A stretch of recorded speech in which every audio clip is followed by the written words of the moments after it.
Hey everyone, it's me Lord DRX. இன்னைக்கு நம்ம Spiderman brand new day review பார்க்க போகிறது கிடையாது.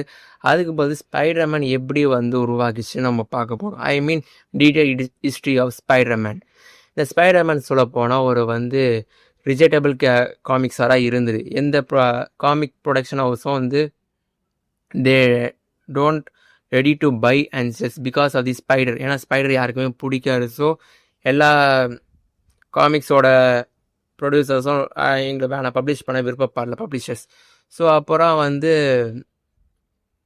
அமேசிங் ஃபேஸ் சொல்லி ஒன்று இருக்குது, அவங்க தான் வந்து இது பப்ளிஷ் பண்ணாங்க.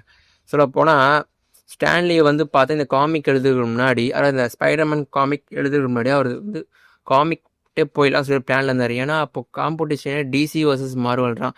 டிசி வந்து சூப்பர்மேன் பேட்மேன் அந்த மாதிரி டாப்பில் போயிட்டு இருக்கும்போது மார்வல் கொஞ்சம் டவுனராக இருந்தது. டிசியை பார்க்கும்போது மார்வல் டவுனராக இருந்தது. அதை வந்து பார்த்தா ஏற்றுக்க முடியல ஸ்டான்லி. அப்படி சரியாக பண்ணிடுறேன், நான் ஃபைட் பண்ணிடுறேன்னு.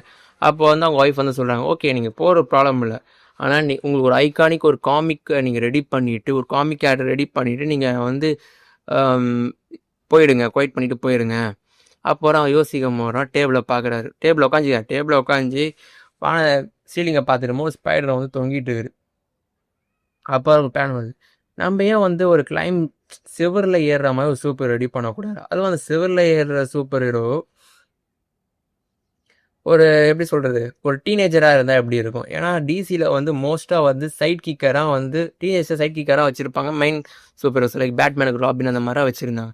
நம்ம ஏன் ஸ்கூல் படிக்கிற ஒரு பையனுக்கு ஒரு சூப்பர் பவரை கொடுத்து அவனை வந்து பார்த்து செவுத்து மேலே ஏற விட்டு சண்டை போட பிளான் வருது. அப்புறம் வந்து ஒரு கார்ட்டூன் ஆர்டிஸ்ட்கிட்ட போகிறாரு. ஸ்டீவ் டிக்டோ கிட்ட போகிறாரு. அவர் வந்து சொல்கிறார், ஓகே இந்த ஐடியா எனக்கு ரொம்ப பிடிச்சிருக்கு. ஸோ அவர் வந்து காஸ்டியூம் டிசைன் பண்ணுறது ரெட் வித் ப்ளூவில் வந்து பார்த்தா ஒரு ஃபுல் கவர்டு வித் மாஸ்க் வில்லிஜானிட்டி லுக்கில் ஒரு ரெடி பண்ணுறாரு. அதுவும் வந்து பக்காவாக வந்துருச்சு.